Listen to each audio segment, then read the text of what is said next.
Thank you so much for coming to check out another episode of the Stash Cast, where we have interesting conversations with interesting people focused around the world of commercial real estate and prop tech. The Stash Cast is brought to you by Needle. What if you could use data and analytics to predict real estate transactions? You can with Needle. Come check it out at needle, NEDL.us to learn more. All right. I'm excited. Today we have Matt Knight with us. He's a prop tech investor and runs a I guess a prop tech seed uh, company and came from the world of real estate. Matt, thank you so much for joining me today. And thank you for having me. I'm excited to be here. So you and I have had a chance to connect a little bit before this, but for the uninformed, why don't you start off with tell us who you are and what you do? Yeah, so I come from real estate, from the private equity world, and even deeper than that, my dad's a developer and mom's a realtor. So been around it for a minute, and Yeah. I started in lending out of college, eventually got into real estate private equity, which I did in the Great Recession, and then left to start my own real estate firm in 2013. And pretty quickly saw that tech was a lever we could pull in our portfolio that nobody wanted to pull in 2013. There was no prop tech. I was just a big dork. So ended up starting a fund with a partner. And we did what every prop tech fund does. We had owners and operators and developers as our LPs. And we built an incubator with WeWork, built an accelerator with a few other firms, which I can tell you about if you want. And Yeah. then when I left in 2019, ended up accidentally starting an angel group, which has grown into the largest in the world, which I still run today. And then I spent a couple years building a prop tech fund inside of a generalist venture capital fund on the West Coast until I brought on my replacement and joined a nonprofit, which I still run, that does real estate innovation. So I run that nonprofit and I run the angel group until somebody makes me grow up. That's what I do. That is amazing. That's quite a diverse background. So, um, I guess let's start from the beginning. You, what were the things that you saw that you're like, hey, I need to go and start creating solutions for the industry? I think they're just basic things, just applying for mortgages, even deal sourcing, right? Just trying to cold call best off of the county clerk's office and trying to find records of who even owns this property, right? Like there's just none of it was easily findable. I mean, back then we had Google Earth and I could Yeah. create a custom map for my prospects, but it was just like, how is there no lead generation software, better data sets than this? How's there no deal management platform? All of it. It was all of it is like all of this could be better. Like there's not one of it like, holy cow, that was easy. I didn't have to get Right. off my to do my job, right? And some of that has changed, but a lot of it's still just taking things from being analog to being digital. So I don't know that I have one thing that was like, holy cow, if only there was a mortgage marketplace, my life would be so much easier. It was more everything I do, I have to is way dumber than my iPhone, and we should just try to close that gap a little bit. Yeah, I know. I started my career doing selling apartment buildings. And I remember when I got here to Cincinnati, I we didn't have any of the services really. And so I had to start by just pulling auditors' records and I mean, it got me very, very familiar with the data. And that's what eventually led me to Needle. But yeah, it was terrible. So I get It's it. still not much better. We're getting there. But and the problem part of the problem is how the data is recorded and siloed, as you know, right? Like there's very few national resources that can do something. Right. But if you're a local broker, right, a lot of it's still just phone calls and events and knocking on doors and referrals. Like I think that's sort of the misnomer in prop tech for those of us that are purists is like tech will solve all of our problems. And it's like, no, you still have to be a human being and Yeah. interact with other human beings and do some of the work. That's never going to go well. Yeah. Well, and that's kind of the same thing with AI. AI is a tool, as I see it. Um, but you still have to be a person to be able to effectively engage with and enable that tool. So, Correct. Tools are typically amoral. They're not good or bad. A chainsaw can clear a forest or chop your arm off. It's just a tool. It depends on how you use it. that's a good analogy. I'm probably gonna use that. Um, Interesting. So tell me about, um, I guess you you started a fund to, and you courted developers and other property owners. How was that journey? Hard, terrible. Uh, Part of it may have been being in Atlanta. Atlanta's not a big tech hub like New York and San Francisco. It's getting better, and it's better than, I don't know, Tifton, but it's not.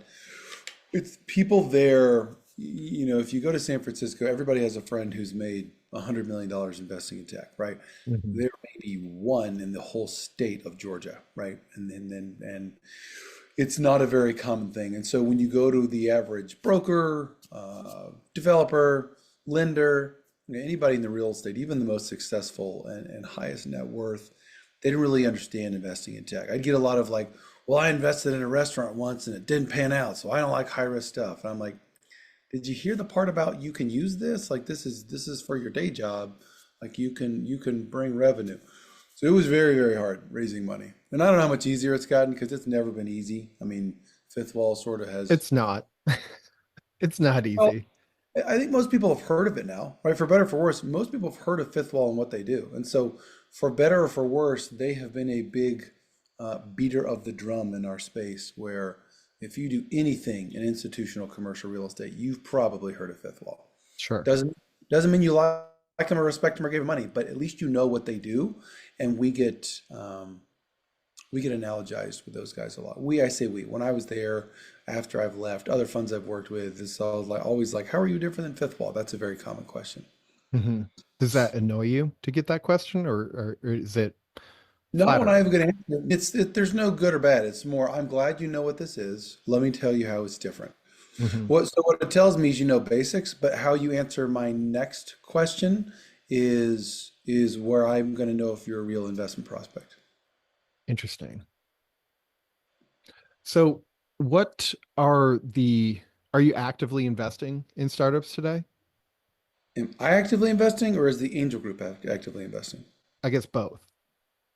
Angel group is. It's 200 grown-ups that do whatever they want to do. So I don't tell them what to do. They decide, and if we get enough people together, we do a syndicate. Hmm. I'm probably going to do one this year. I moved across country last year and I'm hoarding my cash, but I've never been super prolific. 2 or 3 years a big year for me. I've very guarded with my time that I give to startups. Hmm. Is that because a lot of them are bound to not pan out? No, it's because I want to have the bandwidth to give them as much of my time and resources as they need. So Hmm. if I invested with you and you needed to talk to me every week, I could not do that for 25 companies. I would not have a job, right? I Right. would not have a family or a life or a wife, right? So every startup I give, I sort of assume they're going to need some of my time every week, and they don't, and they probably won't. But I sort of have to plan for the worst case of just getting my hands dirty and getting involved. And you need a fractional COO to come in and knock heads for a little while, and I'll step out when it's time for me to step. Great, whatever you need, right? I'm here to help. Hmm. So with 20 plus companies, I would never be able to do that. With 10 to 15, I can still handle it. Right. Um, when you are investing in startups, what is the method or vehicle that you use to do so? Is it through safe notes? Is it uh how does that look? I don't really set the terms. As an angel group, we're not really a lead or a board member. We kind of follow whatever the lead investor has done. So we've done Hmm. safe notes. I don't like safes. Nobody really likes safes, but founders do them because they're fast and easy. Um, but I prefer price to equity over any other debt or safe instrument. But we'll do whatever the lead sets as the terms. Hmm. At what stage do you typically come in to a new company? It's usually pretty early. It's usually post revenue, right? If you can't sell to a single person that's not your mom or your grandma or your uncle, it's tough for anybody I know to get excited about your sales prowess. I mean, that you can't sell to a single person to get a single dollar from anybody. Right. Now, there's exceptions to that. People that are repeat founders and have done extraordinary things, we can look the other way pre-revenue. In fact, the one I'm doing right now is pre-revenue. But generally, it's post-revenue and then before you've raised any meaningful capital, because otherwise, our few hundred K is not going to make a difference on your cap table. Are those usually the chunk sizes that you typically invest a couple hundred thousand, It's or all the over. group does? Yeah, it depends on what the group says, right? I've had as little as 85 or 90 grand. I've had as much as 750 grand. It just depends on the deal and the market and the time of year. This is a horrible time of year to be raising money around holidays. I mean, Yeah. it depends on a lot of different factors. So I'm sorry to be evasive, but the answer is it's all over the place. No, that's fair. I'm just trying to get a better understanding of things. I mean, so, you know, how much do you know about what we're doing? Very little. You want me to tell you about it? Sure. It's your All right. show, man. Do whatever you want to do. Yeah. So my day job currently is I'm a commercial real estate broker, sell apartment buildings. And a few years ago, I was looking at the software solutions that were out there and the data was improving. It was getting a lot better as opposed to how I first started. And I was like, I was using a CRM system and it was great because it looked, you could see everything that happened in the past, but the downfall of it, so to speak, was that you couldn't look forward. And so I was like, man, the hypothesis was, what if you could use data and analytics to predict real estate transactions? And that's what we're doing. Um, so I had a friend come to me who is in charge of data and analytics for a financial institution here in town, and he pitched me on trying to buy value add deals, value add real estate, and I was like, and he's like, yeah, my partners and I have a background in software. I was like, well, if you guys have a background in software, what about this? And I pitched him, and a week later we were having lunch and saying, yeah, this thing has legs. And I about fell out of my chair because I had talked to my brokerage partners and they're like, that's never going to work. And I'd spec some cash on it myself, and it didn't really lead anywhere. And so it took us a little while to get up and running. We had to educate the our team of engineers on how commercial real estate works. We ingested 10 years worth of sale transactions and notated on, what were the things that are the leading indicators of a transaction, like loan maturities, rental rates, occupancies, ownership behavior patterns. So those are some of the things that we're keying on, as well as like larger macroeconomic and then how the subject property is doing versus its competitor set. And we're anywhere from so what we're doing is we'll give you a lead set, and we have a whole platform built out, UX, UI. It looks great and it's super simple to use. And if we give you 100 leads in a given market, anywhere from 20 to 40 of those are going to close in the next 7 months. So it gives brokers, you still have to, again, back to my previous point about uh and your previous point about tools being, what did you say? They were neither good nor bad, Yeah. um, Amoral. immoral. Um, you still have to go out and be a person, right? You still have to go out and, sweet talk the princess, but at least it gives you um, a, a lead set of properties to call on as opposed to saying, hey, Matt, I see you have 20 properties. Do you want to sell any of them? The answer is immediately no. But if I call you and say, hey, Matt, I'm calling about timber trails, and then whatever your lead in is, what Yeah.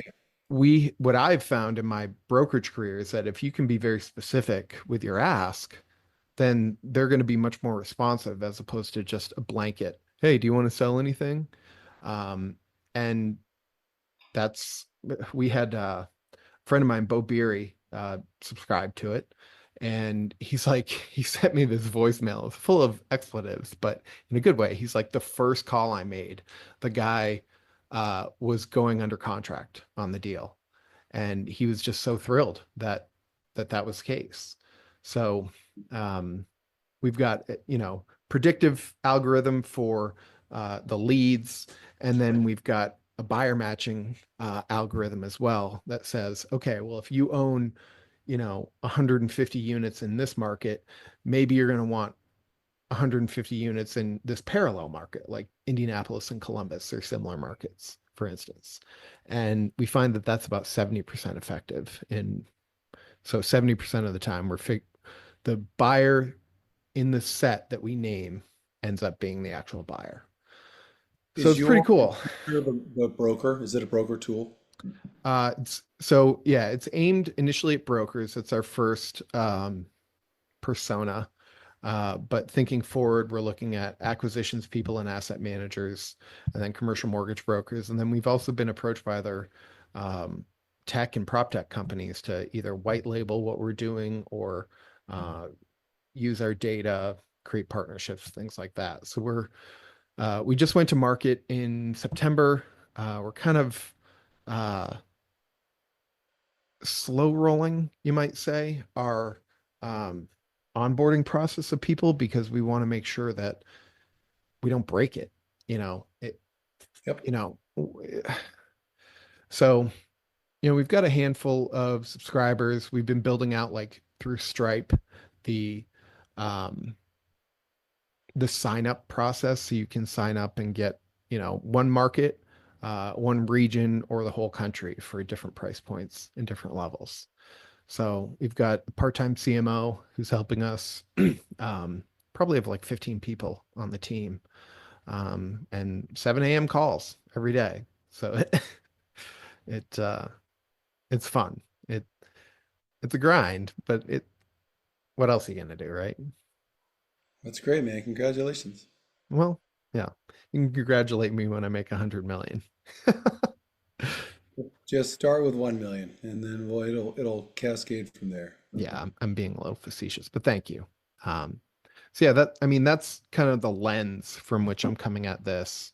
And, I've been using the podcast as a vehicle to have conversations with folks like you. I've had some really other good VCs on. I had one earlier with a local developer. So just, getting out there, having a good time. I'd be curious if your VCs how they think about broker tools, because so many people like to read the headlines about brokers and realtors are going to die, and this new lawsuit's changing everything. And I don't buy that at all. I don't think that is. I mean, just like what's funny about brokers and realtors is, this is the bad ones kind of pee in the pool for everybody else, where everybody gets a Yeah, bad reputation because one is incompetent. And sure. especially with realtors on the resi side, like so many of them are part-timers that don't really know what a sophisticated CRM and business process looks like. And that's Right. fine. But when that's your experience and you're like, why did I just give you 60 grand to open my door 4 times? Like the rest of the industry gets just thrown in the garbage. So I think people just knee jerk overreact to like realtors and brokers are all con artists and terrible. I know like tenant rep gets a real bad reputation. And it's like, guys, the best ones are not going anywhere. They are worth their weight in gold, right? The mediocre 100%. ones probably could look at other careers, and that's totally fine. Like it's like healthy culling. Like there's this saying in employment, right? Like there's full employment and there's overemployment. Some of these people should not have jobs, right? That's okay in the macro for the economy. And so that's sort of how I stand on broker tools and broker trends is like, it's okay if a few of the realtors and brokers wash out and find other callings. That's fine because the best of the best are going to be here forever. They're not going anywhere. Yeah. Our use cases are, independent shops, boutique sorts of maybe they have one office and it's one guy. He's just trying to do, an extra deal a year. Small franchises or independent franchises, I should say. Um, regional and then super regional firms. So regionals would be, hey, we're just in this market, and super regionals we're in this larger, like just the West Coast, for instance. Those are the groups that we're targeting as far as initial marketing efforts, with the then larger, uh, enterprise conversations to come down the road Yeah, because those take forever. And I think if you try and bank on that, you're going to go broke real quick. I agree. Um, Well, so what are some of the things that you're looking at today or recently that you're like, hey, this is really cool. I really like the idea of this. Besides AI, we're not allowed to talk about AI because Talk everybody about can. whatever you want. It's a free-flowing conversation. What's interesting is the my answer to that question never changes. Is it's always I want like spectacular founders that are on real problems. I'm Hmm. always excited about that, right? If you're a really hardcore great founder, especially with some track record, and you're onto a problem that most people agree is a real problem, I'm going to be interested. There's no market timing or interest rate environment that changes that. So I know that's a semi-evasive answer, but it's really the truth. Is every market I've been in for 10 years, good, bad, or sideways, post-election, pre-election, if you're a rock star founder and you're on a real problem, I'm going to find a way to help you. So what, in your eyes, what makes a rock star founder? I think experience is good. I like the missionaries versus mercenaries concept, is you want people who've personally felt this problem and feel a calling to change it themselves versus being a hired gun that said, that seems like a cool problem, I'll go fix that, right? Hmm. Um, I think, back to experience, knowing how to build a team and a product is unintuitive. The stereotype is the real estate guys like me come in and say, "Oh, tech is easy. I'll just hire some developers overseas and we'll build a tech thing because I know all there is to know about real estate, right?" And then the tech guys come in and say, "Oh, real estate's easy. It's just title and land and it's leases and that's easy. I can build anything. It'll sell itself, right?" And then we all sort of chuckle at both of those because it's like, incorrect. Those are both wrong. And the sophisticated founders I know, they know how to hire and staff around their weaknesses, right? Me as a real estate guy, I would deeply lean on my tech team. And so my first hire would be like a VP of engineering, someone who's really talented on the engineering side, right? And I would also not rely on my own genius to tell you what the problems are in real estate. I would customer discover like crazy because you know this. Hotels in Miami are different than office buildings in Seattle, which is different than apartments in New York, which is different than retail in LA. Like they all have their own little micro and macro trends that are, it's easy to make talking head points about macro trends, but if you're really going to get customer, you know, interest at scale, you really need to understand these owners and developers and brokers and realtors and appraisers and the people and what they do every day. So I know it's a bit of a broad answer, but people with experience and know how to hire and build around their weaknesses are generally very strong founders. Mm. Interesting. Yeah, I would agree. That makes sense. What do you think about AI? What do you think AI is going to do to prop tech Well, you and said it earlier. It was a tool. It's a tool. What are you pointing it at? Right? When people say they have AI, I say, okay, that's like great. saying I have a website. Okay, what does it do? What, what problem is it solving? That's great, and we can get into the details on, okay, which LLM are you built on and how does it scale and all that stuff. And that's fine. But I rarely ever see companies die because of their technical infrastructure. They die because they didn't get product market fit, right? And that can be pricing and that can be product, right? Great product that's poorly priced is going to die. Terrible product that's well priced is going to die, right? So it's not that what's your cloud strategy and what language did you write on, who's your web, like all that like technical stuff, we can figure that out. But it's more, are you solving a real problem? And so what I think about AI is it's amazing and it's going to do cool things. Uh, the problem, more specifically with large language models, is they're large and they don't know what NOI is, or EBITDA, or EGI, or bad debt and collections. They don't know any of that stuff, right? Right. We have to find a way to teach them that. And so we need like medium or small language models that understand real estate jargon and technology in our systems and integrate with our PMSs and our CRMs, things that run our day-to-day lives. So I'm bullish on it in the macro, and I'm very particular on what I like in the micro. Interesting.